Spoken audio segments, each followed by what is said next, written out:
মাকে আমাদের বোঝানো উচিত। কি বোঝাবে? তার ভাইপোকে মামলায় হারিয়ে সম্পত্তির ভোগ দখল করবে অন্য কেউ। আর অন্য কেউ? কে অন্য কেউ? তুমি বঙ্কুর অন্য কেউ? এ বাড়ির থেকে কারোর না যাওয়াটা অন্যায় হবে, মামিমাকে অপমান করা হবে। কিরে, কিছু বলবি? আমি মামি ঠাকমার বাড়ি যাব না। কেন রে, যাবি না কেন? ঠাকমা তো সবাইকে যেতে মানা করে দিয়েছে। মা, তাহলে তুমি যাচ্ছ কেন? ভানু কানু, তোকে যেতে হবে না, তুই নিচে যা।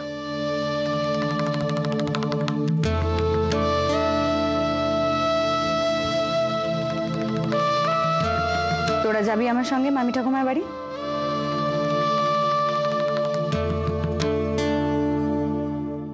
এত বড় সাহস যে আমার কথা অমান্য করে সে বাড়িতে সে যাবেই ঠিক করেছে। তুমি বা যাবে না কেন? যাও না, সবাই মিলে চলে যাও, সবাই মিলে। এখন কি আর আমার সংসার আছে? এখন বউদের সংসার। বউরা কিছু বললে আমাকে ঘান নাড়তে হয়, নইলে যে ধরে আমার মাথা থাকবে না। মা, আমরা তো কেউ যাচ্ছি না। তবে আর কি আমি উদ্ধার হয়ে গেল? সে তো যাচ্ছে, এবার একটা হেস্ত করেই ছাড়বে।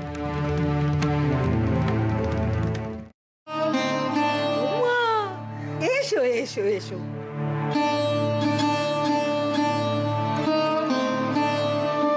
তো হ্যাঁ মেজো বৌমা, ঠাকুরজি এলেন না? আসতে পারলেন না? ও বাবা, সত্যনারায়ণে আসতে পারলেন না? আমি যেন বুঝি না। না বলি, তোর শাউরি সারা জীবনে আর বদলালো না বাবা। তার ভাইপো মামলায় হেরেছে তো, তার বাপের সম্পত্তি নিয়ে আমি হরিণুর তো না, তাই। তা কেন? আমি তো এলাম। সাদে কি বলি, তুই আমার সোনার মেয়ে, আমার খেপি মেয়ে। চল ভেতরে চল।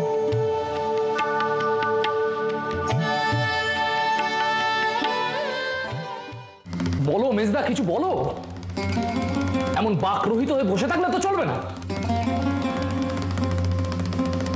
আজ তিনি স্বেচ্ছায় কারোর অনুমতি না নিয়ে মাকে অমান্য করে এবারে চৌকাট ডিঙোলেন। এর মানে খানা বুঝতে পারছো মেজদা?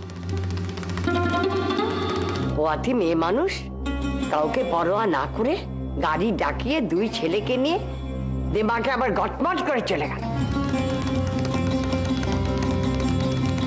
এখন দেখ তুই কি করবি? পুরুষ মানুষের মতো বাঁচবি নাকি ভেড়াকান্ত হয়ে বইয়ের আঁচল ধরে তার মুখের পানে তাকিয়ে বসে থাকবি?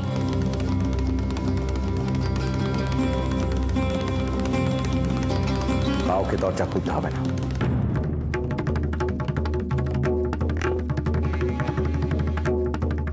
কেউ যেন দৌড় না করে, থাক বাইরে। দেখি কতবার পেরেছ। খুব তো তোরপে গেলে মেজদা।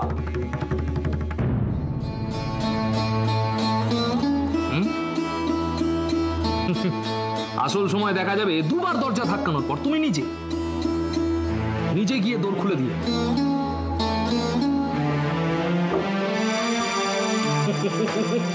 দেখবো তোমার দৌড় কত।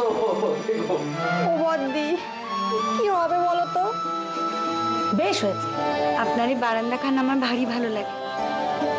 কেমন সুন্দর এই রাস্তাখানা দেখা যায়, কত আলো, গাড়ি ঘোড়া, কত মানুষ। তা আসিস না কেন রে মেয়ে? বলে এই মামি শাউরির জন্য না হোক, এই বারান্দাখানার জন্য তো আসতে পারিস।